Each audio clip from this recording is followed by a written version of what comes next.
pública em plenário. Agora vamos acompanhar o senador Aloysio Nunes. Breves comunicações à Casa de iniciativas que tomei. Em primeiro lugar,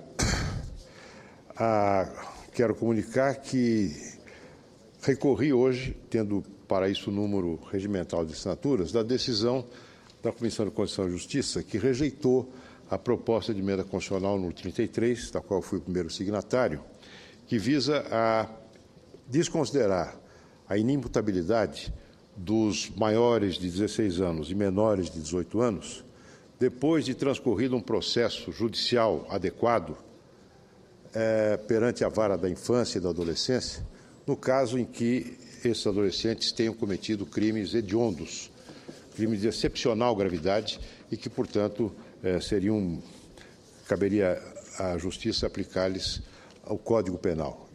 E, no caso de condenados, cumprirem pena num estabelecimento à parte, separado dos demais. Em segundo lugar, também quero noticiar requerimentos meus de informação a respeito de algo que me parece extremamente preocupante, que é o financiamento do BNDES, da Caixa Econômica Federal e agora da Petrobras, a um movimento que redundou numa enorme pancadaria no governo, no Distrito Federal, promovido pelo MST. Uma autêntica arruaça que deixou 30 policiais federais feridos, militares feridos, alguns com gravidade, e que, não obstante isso, receberam a bênção da Presidência da República, que lhes concedeu, com todas as honras, uma audiência no dia seguinte a esta baderna promovida por este movimento, estatizado, financiado por essas empresas estatais. Senhor presidente, o tema do meu pronunciamento hoje é um comentário a respeito, não da sessão comemorativa do Plano Real, mas das consequências, das reações que essa sessão suscitou. Durante a sessão memorável, em que se comemorou os 20 anos do Plano Real, com a presença do ex-presidente Fernando Henrique Cardoso, a partir da iniciativa do senador Aécio Neves, no dia seguinte, houve uma série de pronunciamentos aqui no Senado que continuaram ainda hoje. O primeiro pronunciamento foi do meu querido amigo, o senador Aníbal Diniz, que fez o registro do acontecimento e na linha da conduta de Sua Excelência, conduta que Sua Excelência observa nessa casa, sem sectarismo, sem paixões, fez ali o reconhecimento da importância que teve o Plano Real e da figura do Presidente da República nessa construção coletiva e contínua da história recente brasileira. Eu imaginava que esse fosse o tom adotado pelo PT, que, curiosamente, não mandou nenhum representante, nenhum parlamentar petista, nem da Câmara, nem do Senado, esteve presente aqui nessa sessão. Embora outros partidos, inclusive partidos da base do governo, foram representados aqui, inclusive muitos de seus integrantes usaram a palavra durante a sessão. Depois do discurso de Aníbal Diniz, tenho a impressão que veio uma ordem unida. Vamos desancar o Plano Real e desancar o presidente Fernando Henrique. Eu acho que foi isso. Não tem outra explicação possível, a não ser uma ordem, baixou o centralismo no PT e a ordem é desancar o Fernando Henrique, desqualificar a sua ação, a sua passagem pela presidência da República, falsificar numa história inventada os acontecimentos recentes no país, a participação de Fernando Henrique e do PT nesses acontecimentos recentes que levaram à construção do Plano Real, à sua consolidação e à estabilidade da nossa economia, aliás, ameaçada hoje pela gestão temerária do PT, especialmente no que diz respeito à transparência das contas públicas. Mas talvez não tenha sido ordem unida, presidente. É que existe alguma coisa à flor da pele. Eu tenho para mim que o presidente Fernando Henrique tira o PT do sério. Tira o PT do sério. Olha, ele não é candidato. Ele exerce exemplarmente a sua função tutelar de ex-presidente da República. Mas isso, a figura dele tira o PT do sério. O que houve aqui não foi uma sequência de discursos, foi um festival de faniquitos.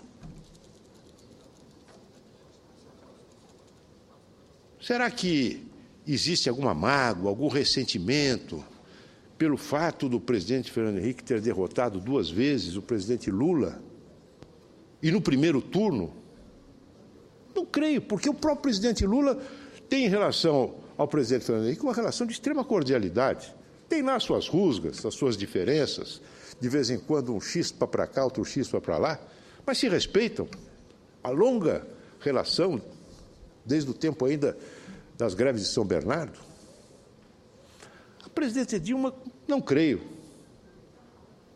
Eu acho que a presidente Dilma também tem gestos de deferência, de civilidade, embora ultimamente, um pouco nervosa com a proximidade das eleições, cisme em chamar os seus opositores de caras de pau e pessimistas. Mas, ao que eu saiba, o presidente Fernando Henrique tem sido poupado destes apodos. Acho que é remorso. Remorso, talvez, por não ter colaborado com o Plano Real.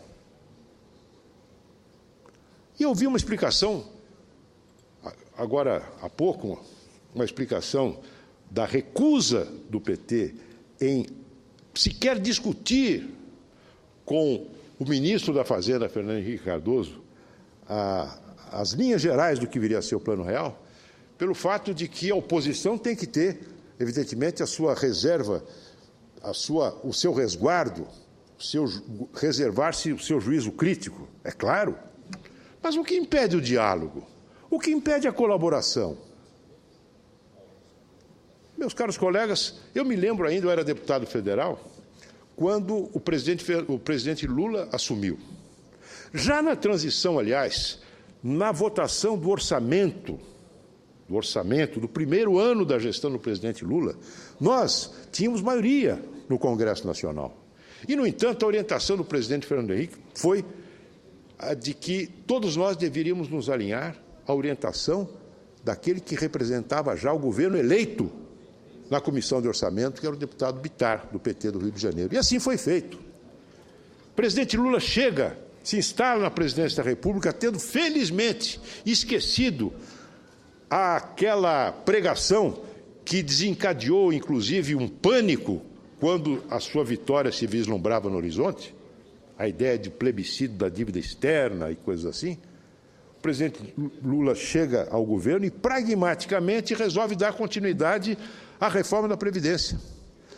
Pois o presidente Lula nos procurou, a nós, parlamentares do PSDB. Tivemos uma reunião com o presidente Lula, na casa do presidente da Câmara, o deputado João Paulo Cunha, em torno do nosso líder, Jutaí Magalhães, e ali, ouvindo as explicações do presidente Lula, tendo ele, inclusive, revelado a nós as dificuldades que encontrava junto a setores do seu partido, recebeu do PSDB o total apoio para a continuidade do processo de reforma da Previdência. Eu estou lembrando esse episódio, meus caros colegas, não porque queira ficar aqui fazendo arqueologia da história, é porque eu acho que esse tipo de atitude é, de alguma forma, emblemática e paradigmática. Um partido que se recusa a dialogar com o outro porque tem a expectativa de que o outro possa apresentar um candidato, o PT, e outro partido que, com outro temperamento político, e aí eu tenho certeza que não é apenas do PSDB, mas dos democratas e de outros partidos, de outras correntes políticas brasileiras, que se dispõem a dialogar e a conversar sobre o nosso país, sobre os seus problemas, sem a preocupação de puxar a brasa para as nossas respectivas sardinhas. Um partido que coloca o seu projeto de poder, o seu projeto partidário, acima dos interesses nacionais, e outro, consciente das suas limitações, consciente de que uma andorinha não faz verão, consciente de que é preciso formar maiorias em torno de projetos, de propostas amadurecidas, discutidas, e que se dispõe a dialogar. Essa mesma atitude do PT, infelizmente, contamina e se exacerba hoje neste ocaso do primeiro do mandato da presidente Dilma, em que ela se aproxima da hora da verdade, a hora da reeleição. Quiseram fazer aqui uma defesa post-mortem do presidente Itamar Franco, como se o presidente Itamar Franco tivesse sido agredido por nós. O presidente Itamar foi agredido pelo PT. O PT expulsou a deputada Luísa Erundina das suas fileiras porque ela aceitou integrar o governo Itamar Franco naquele momento dramático, traumático, em que o Brasil vivia um processo de muita incerteza institucional a partir do impeachment do presidente Collor.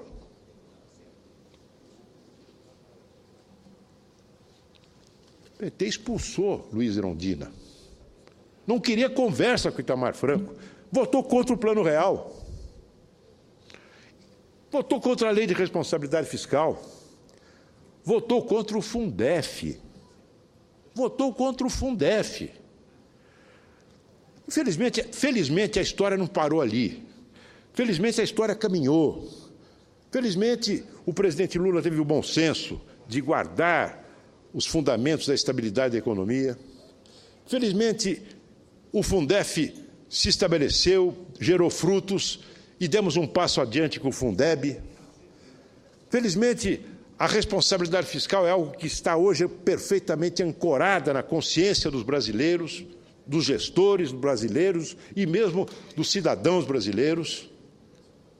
A história não está congelada no passado, mas se tivesse, meu Deus. O fato, senhor presidente, é que essas reações mostram um tipo de temperamento e de cultura política salvacionista. O Brasil vivia na pasmaceira, o Brasil estava parado, o Brasil estava à margem da história e, de repente, chega o PT para resgatá-lo. Tudo começa a partir daí. Senhores senadores, mesmo algo que nós valorizamos imensamente, assim como o PT, que é a luta pela redução das grandes desigualdades nacionais, sociais no nosso país, ela não começa com o PT, nem muito menos com o PSDB. O grande marco do Brasil novo, mas novo mesmo, em termos de liberdades, em termos de estruturas políticas, em termos, inclusive, dos fundamentos de políticas sociais, foi a Assembleia Nacional Constituinte. É a Constituição de 88, que, aliás, o PT se recusou a assinar. Ali que está o salário mínimo unificado nacionalmente.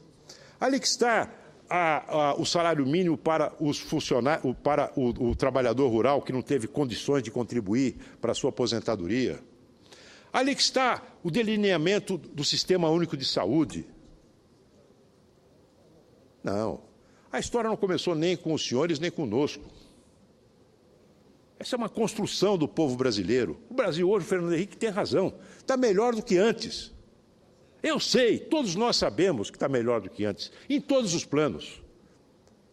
Agora nós queremos avançar, nós queremos mais, nós queremos corrigir o que está errado.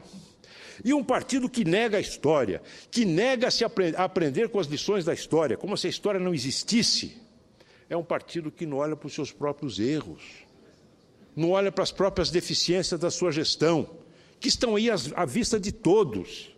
Não adianta, como fez recentemente uma ilustre senadora do PT, querer mover uma moção contra o Banco Central norte-americano.